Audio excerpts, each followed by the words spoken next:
শেখ হাসিনা তিনি শেষ দিনেও ক্ষমতা ছাড়ার শেষ দিনেও নাকি তিনি মানুষ মারার জন্য কুখ্যাত পুলিশ কর্মকর্তা মনিরুল ইসলামকে তিনি ২৫ কোটি টাকা দিয়েছেন বলে বিভিন্ন গণমাধ্যমে ইতিমধ্যে সংবাদ প্রচার হয়েছে।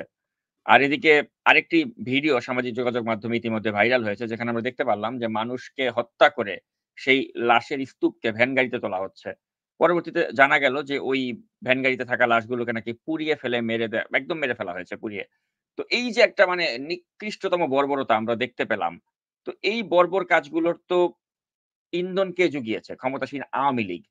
আর সেই ক্ষমতাসীন আওয়ামী লীগকে যদি কেউ বলে যে তাদেরকে ক্ষমা করে দেয়া হবে, দলগতভাবে আওয়ামী লীগকে ক্ষমা করা হবে। কিন্তু যারা ক্রাইম করেছেন তাদেরকে ক্ষমা করা হবে না। এ ধরনের মানে কথাবার্তায় ফাঁকফোকর রাখা হচ্ছে।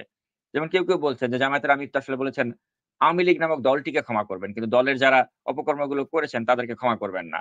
কিন্তু আমার কথা হচ্ছে এই যে মনিরকে ২৫ কোটি টাকা ঘুষ দিয়েছে, এটা কে দিয়েছে? এটা দিয়েছে আওয়ামী লীগ নামক দলের যিনি সভানেত্রী তিনি দিয়েছেন। তো এর দায় তো আওয়ামী লীগ দলগতভাবেও তো এড়াতে পারে না।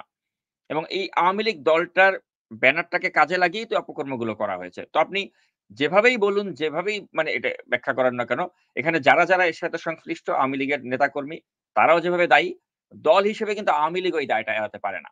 এবং এড়াতে পারে না দেখেই কিন্তু আপনি দেখবেন যে যখন শেখ মুজিবুর রহমান মারা গেলেন, তখন কিন্তু তিনি বাকশাল নামক দলের একজন প্রতিষ্ঠাতা বা বাকশালের একজন নেতা হিসেবে তিনি মারা গেলেন। এ কারণে কিন্তু পরবর্তীতে ওই ঘৃণিত বাকশালকে নিয়ে কিন্তু শেখ হাসিনার রাজনীতিতে যুক্ত হননি। তিনি ওই আওয়ামী লীগের নামটা নিয়ে রাজনীতি করলেন। তিনি তো ইচ্ছা করলে পারতেন যে তার বাবা মারার সময় মারা যাওয়ার সময় তাদের দল ছিল বাকশাল। কিন্তু তিনি বাকশাল নিয়ে কিন্তু রাজনৈতিক ক্যারিয়ার শুরু করেননি। কারণ তিনি জানেন যে বাকশাল ততদিনে ঘৃণিত, নিন্দিত হয়ে গিয়েছে জনগণের কাছে। তাই বাকশালের মতোই ঘৃণিত বা আরো নিন্দিত হয়ে গেছে। কারণ এটা একটা গণহত্যার সাথে জড়িত দল। তো এখন সেই দলটাকে যদি কেউ বলে যে তাদের নেতাকর্মীদের বিচার করা হবে কিন্তু দলটাকে আমরা মাফ করে দেব। তো এটা তো আসলে এই কথা তো ধোপে টিকবে না। তো আমি আপনার কাছে জানতে চাই এই যে মনিরুলকে দিয়ে যে ২৫ কোটি টাকা ঘুষ দেয়া হলো, শেষ মুহূর্ত পর্যন্ত ক্ষমতায় টিকে থাকার জন্য যে এরকমভাবে মানুষজন হত্যা করা হলো এবং এই যে লাশ পুড়িয়ে দেয়া হলো। আমাদের মানে বাংলাদেশের মানুষের মনস্তাত্ত্বিক জগৎটা মানে এত হিংস্র আমাদের দেশের মানুষ, এটা আমরা জানতাম না। হাসিনা এই হুম। মানুষগুলোকে এভাবে হিংস্র পশুতে পরিণত করে দিয়ে গেছে। আমরা আমাদের দেশের জনগণ, আমাদের দেশের পুলিশ, আমাদের দেশের জনগণকে গুলি করে, মেরে ওই লাশগুলো ভ্যান গাড়িতে উঠিয়ে পুড়িয়ে মেরে ফেলবে। আমাদের দেশের পুলিশ। মানে এটা তো আমরা কখনো কল্পনাও করি নাই। কিন্তু হাসিনার আমলে এই জিনিসও বা এই দৃশ্য আমাদেরকে দেখতে হয়েছে। তো এখন এই পুলিশের যে একটা মনস্তাত্ত্বিক জগৎ, সেটাকে এখন আমূল পরিবর্তন করে একটা মানবিক পুলিশ গড়াটা কিন্তু একটা বিরাট চ্যালেঞ্জ।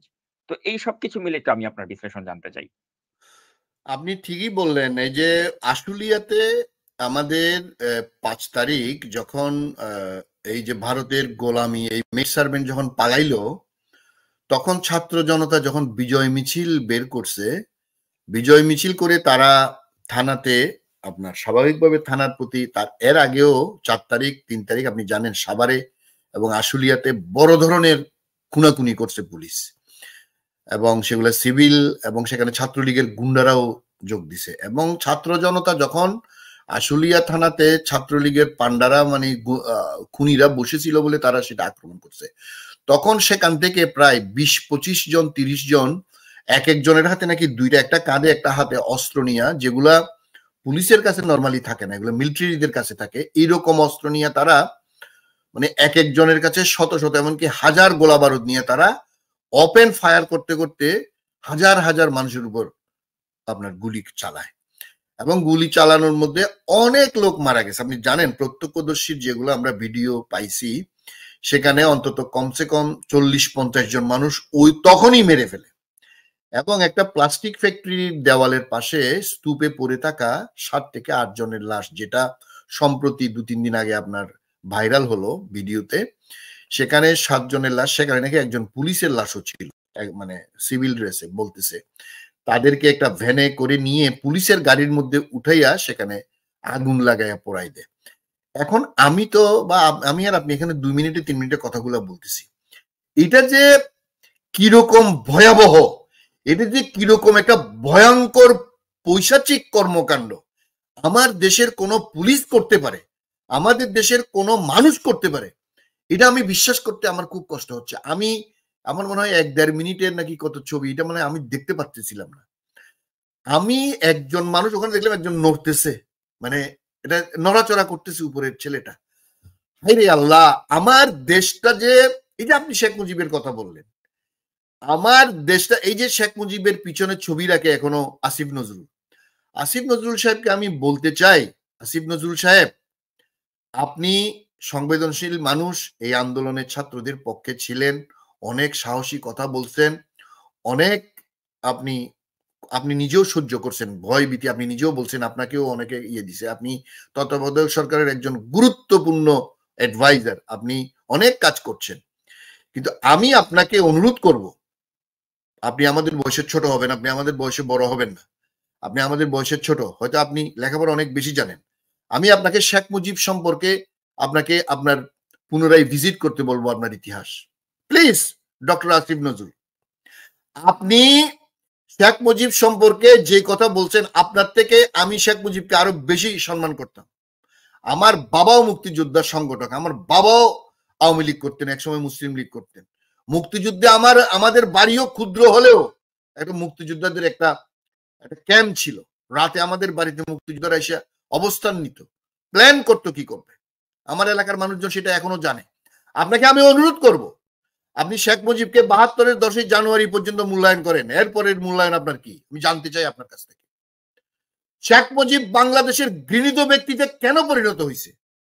শেখ মুজিব কেন ৭০-এ আমাদের নির্বাচনের পরে, আমাদের ৭১-এর এত বড় মুক্তিযুদ্ধের পরে, আমাদের লক্ষ লক্ষ মানুষের রক্তের বিনিময়ে যে দেশ, সেটা ইয়াইয়া খান, আপনার আইয়ুব খান, টিক্কা খানের চেয়ে আরো জঘন্য আচরণ শেখ মুজিব করছে। আপনি শেখ মুজিবের সেই কথা কি আপনি ভুলে গেছেন? আজকের হাসিনাকে আপনি ফেসিস্ট বলতেছেন, তার বাবাকে কি বলবেন? কি বলবেন আমি আপনার কাছ থেকে জানতে চাই doctor Asif Nazrul. Sheikh Mujib was the first person who destroyed our every institution including democracy. আপনি আমাকে জবাব দেবেন, আপনি শেখ মুজিবের ছবি পিছনে কেন রাখছেন? Sheikh Mujib was a Democrat, was before 72. He became another Hitler in Bangladesh.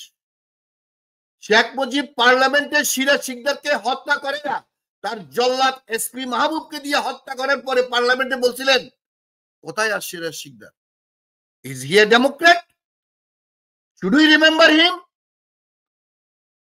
এই যে ঐতিহাসিক মূল, আমাদেরকে হিস্ট্রি রিভিজিট করতে হবে, হিস্ট্রি আমাদেরকে পড়তে হবে। ডক্টর আসিফ নজরুল, আপনি আমাদেরকে, আমাদের নতুন প্রজন্মকে অনেক আশা দেখাচ্ছেন, কিন্তু কিছু দুরাশাও দেখাচ্ছেন। যারা এই প্রশাসনে অথবা সামনে ভবিষ্যতে হিস্ট্রিকে যদি সঠিক মূল্যায়ন না করতে পারেন, আপনি একে ফজলুলকে কয়বার মনে করছেন এই পর্যন্ত উপদেষ্টা হওয়ার পর থেকে ডক্টর আসিফ নজরুল? আপনি মাওলানা আব্দুল হামিদ ভাসানীকে কয়বার মনে করছেন? আপনি একে হোসেন শহীদ সোহরাওয়ার্দী কয়বার মনে করছেন? রাষ্ট্রপতি জিয়াউর রহমানকে কয়বার মনে করছেন? এই মুক্তিযুদ্ধের সর্বাধিনায়ক ওসমানীকে কতবার আপনি মনে করছেন? কতবার আপনি মনে করছেন? আপনি শেখ মুজিবের কথা তো বলেন, কি কারণটা কি আপনার? কি কারণে আপনি শেখ মুজিবের ছবি এখন পিছনে রাখবেন? আপনি ফজলুল হক, ভাসানী, জিয়া, ওসমানী, তাদের ছবি কই? তাদের ছবি কই? আপনি কি কারণে ছবি রাখছেন? আপনি অবশ্যই ছবি নামাবেন। এবং শেখ মুজিবের কে আপনাকে আমি বলবো, আপনার এডুকেশনের এখানে লেখিং আছে, শুধু পিএইচডি ডিগ্রি নিলে হবে না। আপনি পানি সম্পদের উপর পিএইচডি ডিগ্রি নিয়েছেন আমি জানি, আপনি অনেক লার্নেড মানুষ, আপনি ঢাকা বিশ্ববিদ্যালয়ে আইন পড়ান, আপনি অনেক ভালো ভালো কথা বলেন, কিন্তু আপনি শেখ মুজিবের মূল্যায়ন থেকে আওয়ামী লীগকে খুশি করতে চান? আপনি আওয়ামী লীগ নিয়ে কথা বলেন কেন? আওয়ামী লীগ নিয়ে কি কারণে কথা বলেন? আওয়ামী লীগ কি করছে? Awami League did everything against my country after 72. I am telling you. আপনাদেরকে অবশ্যই শুদ্ধ হইতে হবে, এটা আমার বিবেচনা। আপনি একজন ফেসিবাদ, যার আমরা কথাই বলি, সব ভালো তার শেষ ভালো যার। শেখ মুজিব শেষে বাংলাদেশকে একদলীয় শাসন এবং কোন আইনের শাসন, এই যে আপনি কোর্টের কথা বলেন, সুপ্রিম কোর্ট শেখ মুজিব রাখছিল, পার্লামেন্ট রাখছিল, পলিটিক্যাল পার্টি রাখছিল, প্রেস ফ্রিডম রাখছিল। আপনি ডক্টর আসিফ নজরুল এই ডক্টরেট ডিগ্রি নিয়ে শিক্ষক হইতে পারতেন, কথা বলতে পারতেন। প্লিজ, এটা বারবার করে বলবো, প্রত্যেক দিন মনে করে দেব, Sheikh Mujib was a thug, Sheikh Mujib was a monster, Sheikh Mujib was one party ruler who declared himself president of lifetime. Sheikh মুজিবকে আমরা সেভাবেই মনে করব। তো সুতরাং মিস্টার সাকিব, আমি অনেক কথা বলে ফেললাম এখানে, শুধু বারবার করে আমি বলতে চাচ্ছি, আমাদের এই যে আপনি যেই প্রসঙ্গটা আনলেন, এখানে আমরা আওয়ামী লীগকে, এই যে আমাদের একজন মানুষকে গুলি করে হত্যা করা এক কথা, তারপরে তার মৃতদেহকে পোড়ায় ফেলা, এইটা হাসিনার আমলে এই যে জঘন্য কাজ শেখ মুজিব করছে এবং তার মেয়ে করছে, আওয়ামী লীগকে আমরা সেইভাবেই রিমেম্বার করব, শেখ মুজিবকে, শেখ হাসিনাকে আমরা সেইভাবেই রিমেম্বার করব। এবং আরো পরিষ্কার করে বলতে চাই, যেসব ষড়যন্ত্রকারীরা এখনো পর্যন্ত আওয়ামী লীগের নাম নিচ্ছেন, আওয়ামী লীগের কে ঢাকার জন্য আওয়ামী লীগের এই যে ইনক্লুডিং জামাত ইসলামীর আমির মাফ করে দিচ্ছেন, আপনাদেরকে পরিষ্কার করে বলতে চাই, বাংলাদেশের মানুষের ম্যান্ডেট ছাড়া এইবার কাউকে মাফ করা হবে না। এবং বাংলাদেশের গণতন্ত্রের আকাঙ্ক্ষা 1970 সালের নির্বাচনের পরে 71-এর মুক্তিযুদ্ধের পরে যে আকাঙ্ক্ষা শেখ মুজিব আমাদের শেষ করে দিয়েছিল, মধ্যখানে জিয়াউর রহমান, বেগম খালেদা জিয়া চেষ্টা করেছিলেন, এখন আমাদের ছাত্র জনতা আবার সেখানে আসছেন। কোন ষড়যন্ত্র, কোন কেউ, কোন ইন্ডিভিজুয়াল ব্যক্তি বা কোন রাজনৈতিক দল আমাদের আকাঙ্ক্ষা থেকে আমাদের 18 কোটি মানুষকে পেছাতে পারবে না। আমরা ইস্পাত কঠিন, আমরা শপথবদ্ধ হয়েছি বলে আমি মনে করি, এবং এর বিচার আমরা করব ইনশাআল্লাহ। অসংখ্য ধন্যবাদ জনাব জয়নুল আবেদীন। তো এরপর আমি পরবর্তী প্রসঙ্গে যাওয়ার আগে একটু দর্শকদের উদ্দেশ্যে একটা কথা বলতে চাই। সেটা হচ্ছে যে আমার নাম ব্যবহার করে কেউ ফেসবুকে বা ইউটিউবে ভুয়া চ্যানেল বা ভুয়া পেজ খুলছে। তো এর ব্যাপারে একটু সতর্ক থাকবেন। অর্থাৎ আমার এই নাজমুস সাকিব, আমার নামে কোনো ব্যক্তিগত পেজও নেই, কোনো ব্যক্তিগত ইউটিউব চ্যানেলও নেই, কিছুই নেই। তাই আমার নামে যদি কোনো কিছু আপনারা ইউটিউবে বা ফেসবুকে পান, কোনো চ্যানেল বা কোনো পেজ, ওগুলো আমার নয়। ওগুলো অন্য কেউ হয়তো খুলেছে। তো এই ব্যাপারে একটু সতর্ক থাকতে বলছি। কারণ আমার সমস্ত কনটেন্ট আপনারা একমাত্র এই নাগরিক টিভির ইউটিউব চ্যানেলে অথবা নাগরিক টিভির অফিসিয়াল যে ফেসবুক, অর্থাৎ youtube.com/নাগরিক টিভি অথবা facebook.com/নাগরিক টিভি।